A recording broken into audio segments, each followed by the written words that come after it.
Steel Girl and said, hey, me and my friend, Hi guys. are going to be doing a scary storytelling video while we're moving around, so there's probably going to be some noise. Let's go. How should we start the first one out? Once upon a time I was. How about on a dark and stormy night? Okay. On a dark and stormy night, there was, da-da, a weird person standing in front of my house. And as I went to go approach them, they disappeared. Then I felt something breathing on my neck. I went to turn around and look at it, and it was gone. Then I started walking towards my house again, and the person appeared right in front of me. I was wondering what was going on. So then I tried to reach out and touch it, but my arm went right through it. Then I tried to touch it again, and it turned into silicone, which is like a material that's rubbery and yeah. Oh, and if you know what a reborn baby is from Ashton Drake. Okay, back to the story. Then it fell over with a big rubbery noise. It was like blunk. I was so scared. I tried to run into my house, and it turned to silicone too.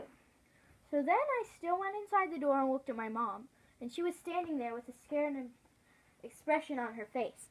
She was made of silicone, so I ran back outside and screamed bloody murder.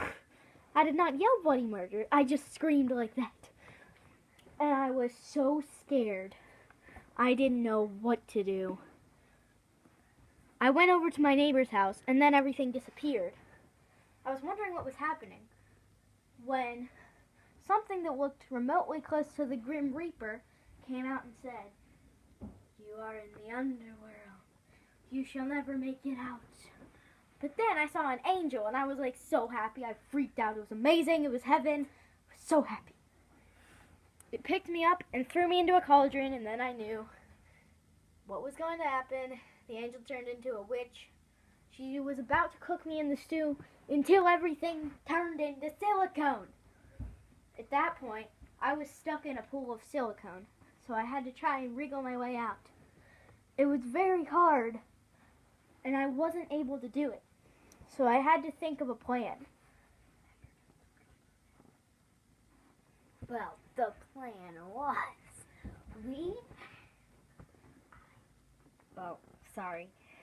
she had to try to escape as much as she can. And what she ended up doing was, Dun, dun, dun.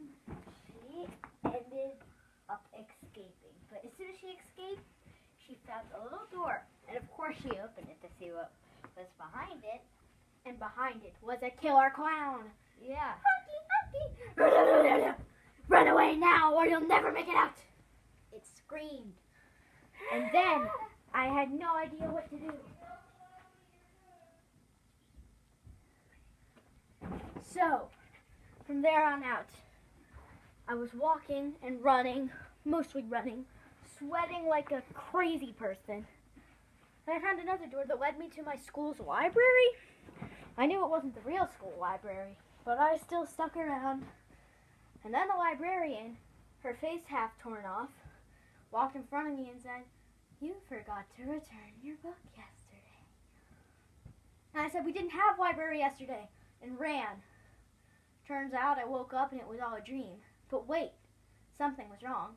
My mom was missing. I shut my eyes and tried to wake up again, but it turns out it was not a dream. And then I was running and I had no idea what to do. So then I just simply waited in a small corner to die. But then someone who looked like my mom came in to get me and said, "I was just taking out the trash. You don't need to worry."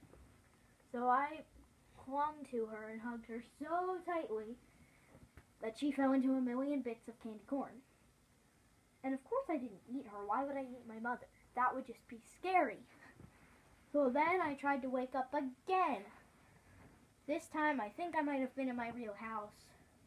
I walked to my mom's room, and she was still asleep. But I looked on her clock, and it was 7 in the afternoon. 7 o'clock at night, I should say. And then she said, "Honey, get me a glass of water. I'm thirsty." So I went to, but all that dispensed out of my fridge was blood.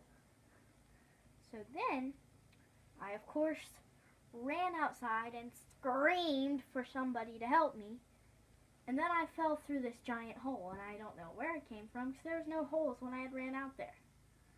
But, as to my surprise, turned out I woke up, and I think I was in my real home for the 3rd millionth time.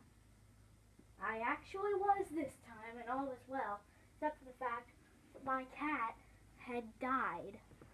I was so sad, and I didn't know what to do, so I went in my room and lay on my bed and started crying. Then, all I could think about was, why did she have to die? But then I just thought that I had only gotten her like 2 days ago. How could she have died? I asked my mom, and she said, "Oh, I don't know. We left the house, came back, and she was dead." I was so sad I couldn't even try to think and make a theory of what could have happened at the time. The next day I woke up, and I felt a weird, furry, floating thing above my head. I looked, and it was my cat's ghost. Well, at least that's what I thought it was, because it was cute and playful. So we became friends, and my mom had no idea what I was talking to, and I told her, "Mom, this is the cat's ghost."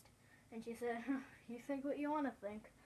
So, yeah, it was a happy ending to a scary, sad, and kind of fun story. And that was the end. So guys, thanks for watching. Leave a friendly comment down below. Smash that thumbs up button and pound the subscribe button if you're allowed. As always, have a good day, and I'll see you later.